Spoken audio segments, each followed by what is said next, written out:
So agri-business, agri-entrepreneurs then come into the space to make sure that they add value, they develop alternative products to make sure that then they meet the consumer needs. So all of this offers tremendous opportunities for not only self-employment, but for creating serious employment in a continent where we're not creating enough jobs.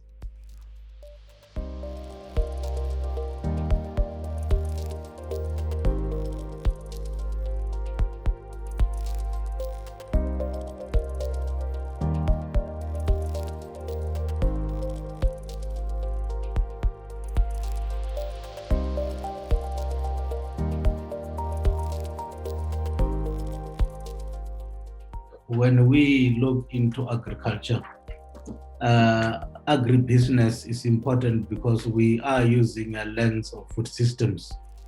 And food systems is not only about production, but it's about also how food reach the market and also how food reach the consumers. And knowing the nature of food, then we know that there is a lot of food loss, food waste due to short shelf life. So agri-business, agri-entrepreneurs then come into the space to make sure that they add value, they develop alternative products to make sure that then they meet the consumer needs.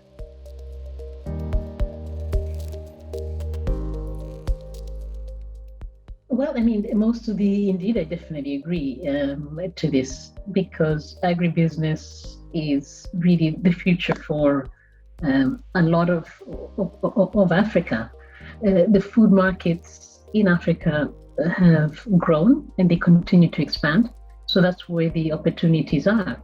And I think urban settlements in Africa, as well as rural settlements, are in need of nutritious and safe and safe and healthy food. So definitely opportunities for investment there. And it involves working holistically across three major streams within and across commodity chains. So basically the markets, developing markets, many of the African markets are fragmented. And so we really have to have the right policies in place, and also just upgrade marketing, transport systems in these urban areas. Those old traditional markets are not the most efficient, and many small-scale farmers right across the continent are excluded from these markets because of the fragmentation.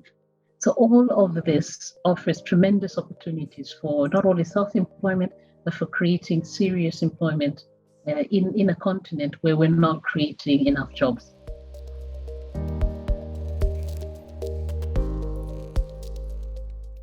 As a continent, we are grappling with two major problems. The first one being climate change, the second one being malnutrition in terms of undernutrition and overnutrition. So given that as a context, for climate change, we need to know how the future will look like in terms of climate change, because African agriculture rely more on rain type of production systems. So we need to know what sort of disasters are forthcoming, how then do we plan for those, what sort of mitigation strategies do we need to put in place to make sure that farmers who are custodian of producing food are well prepared for those disasters. The second issue in terms of malnutrition, we need to make sure that we have got policies to make sure that agriculture delivers on positive nutrition and health outcomes. So far, agriculture has been producing more on calories, so we need to be looking into the future to make sure that we are producing diverse diets. Then I can give an example of making sure that we are reverting back to indigenous crops.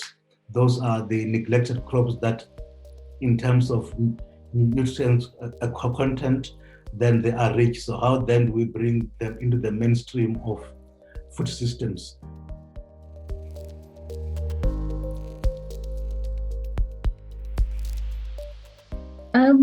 Well, I mean, when you look at food systems and food as a whole, the opportunities are tremendous. So in the horticultural sector, you could talk about investing in high value products. You already see it. Avocados, for instance, are a big global seller. So they're not only for domestic and regional markets, but globally, that commodity is in high demand.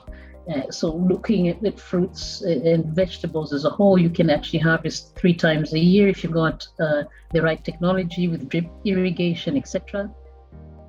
And we now have very sophisticated aquaculture systems that actually using vertical farming can bring up very high returns. So this was one of the most profitable businesses actually is aquaculture.